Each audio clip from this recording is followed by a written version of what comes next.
अस्सलाम वालेकुम दोस्तों, कैसे हैं आप सब दोस्तों। मुझे उम्मीद है आप सब खैरियत से होंगे। तो दोस्तों, जैसा कि आपने थंबनेल में देखा, कुछ वरक तारीख से ये एक सफ़रनामा है। ये सफ़रनामा हकीम मोहम्मद सईद ने लिखा है। दोस्तों, हकीम मोहम्मद सईद की विलादत 1920 में हुई और उनकी वफ़ात 1998 में हुई। हकीम मोहम्मद सईद दिल्ली में पैदा हुए। आपके वालिद का इंतकाल बचपन ही में हो गया था।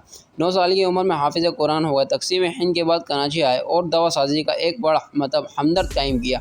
वो उर्दू, फ़ारसी, अरबी और अंग्रेज़ी के बड़े स्कॉलर थे। उन्हें कराची में मतहब से वापसी पर शहीद कर दिया गया। हकीम साहब ने पाकिस्तान में नौनिहालों बच्चों का रिसाला शाये किया और तकरीबन 200 से ज़्यादा किताबें भी लिखी, जो कि तिब्ब, अदब, साइंस, सेहत और इस्लामी मालूमात पर मुश्तमिल है। उन्होंने बहुत से मुल्कों के सफ़रनामे भी लिखे। वो सूबा सिंध के गवर्नर भी रहे, मगर उसका मुआवजा तक न लिया। हकीम साहब बहुत एजाज़ात से नवाजे गए, जिनमें सितारा इम्तियाज़ और निशान इम्तियाज़ शामिल हैं।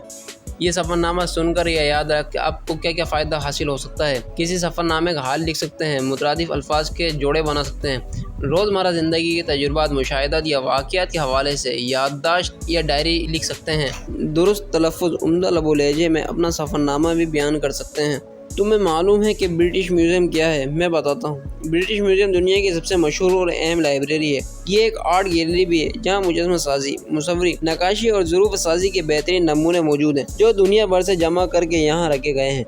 इनमें कदीम यूनान, मिस्र, बाबुल, फ़ारस, हिंदुस्तान, चीन और जापान के नवादरात शामिल हैं। यहाँ तारीख से पहले के ज़माने की यादगार चीज़ों का भी ऐसा कीमती ज़ख़ीरा है, जो दुनिया के किसी और म्यूज़ियम में नहीं है।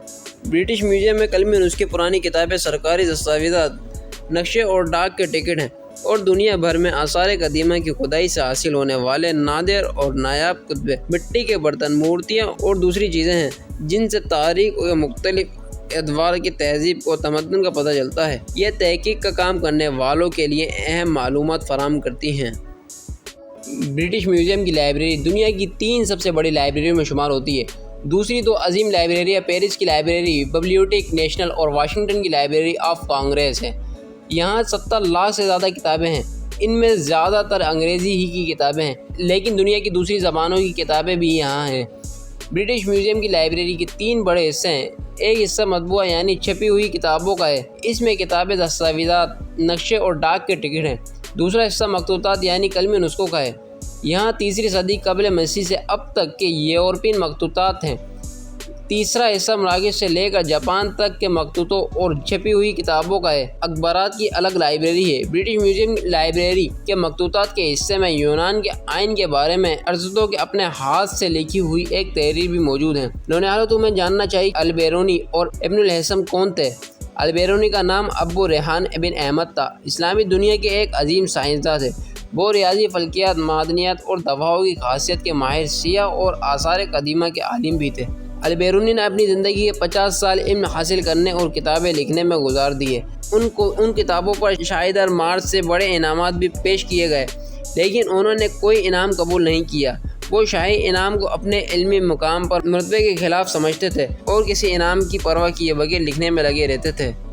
अल-बिरूनी ने 100 सवा 100 किताबें लिखी हैं। इनमें ज्योमेट्री, रियाजी, जोग्राफिया, ज़मीन के इल्म, फल्कियात और दवाओं के इल्म पर किताबें शामिल हैं। अल-बिरूनी के अहम साइंसी कारनामों में तूल अल-बलद और अर्ज़ अल-बलद का मालूम करना और दुनिया में पहली बार कुदरती चश्मों के बारे में यह साबित करना है कि वो ज़मीन के नीचे पानी में बरकी कीमियाई अमल के ज़ोर से उभरते हैं।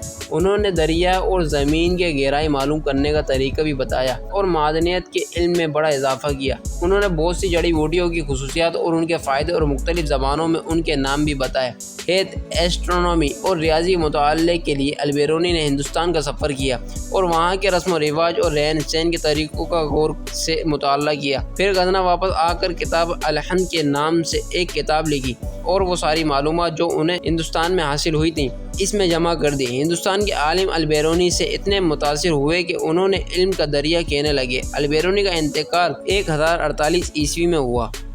इब्नुल हैसम का नाम अबू अली हसन था। बरसों की तहकीक के बाद रोशनी पर एक किताब लिखी, जिसमें उन्होंने पहली बार ये बताया कि रोशनी क्या है। उन्होंने रोशनी को तवानाई करार दिया, जिसे आज सारी दुनिया तस्लीम करती है। इस किताब में बताया गया है कि आँख कैसे देखती है और इसके अंदरूनी बनावट कैसी है।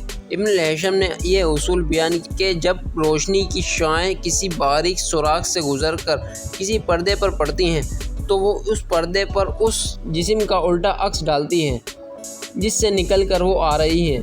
انہوں نے عملی طور پر اس کا مظاہرہ کر کے دکھایا، یعنی ایک شمع کا الٹا عکس پردے پر ڈالا۔ یہی کیمرے کا اصول ہے۔ ابن الہیثم نے بصریات دیکھنے کا علم کے علاوہ ریاضی اور فلکیات میں بھی بڑی مہارت حاصل کی۔ وہ 965 عیسوی میں پیدا ہوئے، بصرے میں اپنی تعلیم مکمل کی اور بغداد چلے گئے، جو اس زمانے میں اسلامی دنیا کا سب سے بڑا عالمی مرکز تھا۔ وہاں انہوں نے مختلف علماء اور سائنسدانوں سے ملاقات کی اور ان سے علمی مذاکرے کیے۔ بغداد سے وہ قاہرہ گئے اور پھر اپنی زندگی کا بڑا حصہ وہیں گزار دیا۔ اس نام پر مسلمان سائنسدان کا انتقال 1043 عیسوی میں ہوا۔ تو یہ تھا کچھ انٹرسٹڈ سا سفر نامہ۔ اس سفر نامے میں ہمیں کچھ MCQs ملے ہیں، تو MCQs کو دیکھتے ہیں تھوڑا۔ اچھا، پہلا MCQ جو ہے وہ ہے پیرس کی لائبریری کا نام ہے ببلیوٹیک نیشنل، ببلیوٹیک پروفیشنل، ببلیوٹیک ڈویژنل، ببلیوٹیک ریجنل۔ اگر آپ کو اس کا آنسر پتہ ہے تو نیچے کمنٹ سیکشن میں بتا دیں۔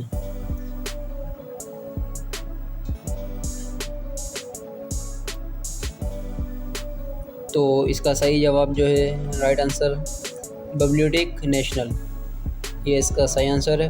اچھا، دوسرا MCQ جو ہے برطانیہ کی لائبریری میں کتابیں موجود ہیں 50 لاکھ، 60 لاکھ، 70 لاکھ یا 80 لاکھ۔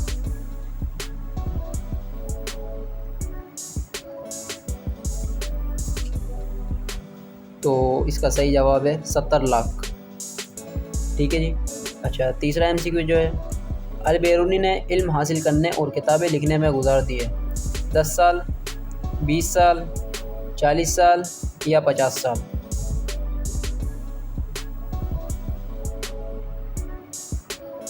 اچھا جی، رائٹ آنسر ہے اس کا 50 سال۔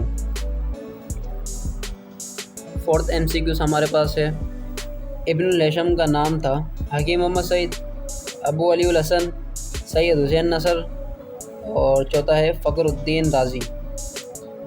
تو اس کے اندر صحیح جواب کون سا ہے؟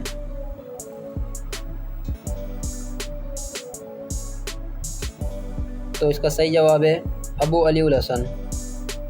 اچھا جی، یہ تھے ہمارے کچھ MCQs جو اس سبق کے اینڈ میں ہم کو ملے۔ اگر آپ کو یہ میری ویڈیو پسند آئی تو اس کو لائک کریں، کمنٹ کریں اور شیئر کریں، اور میرے چینل کو سبسکرائب کرنا نہ بھولیں۔ Thanks for watching. اللہ حافظ۔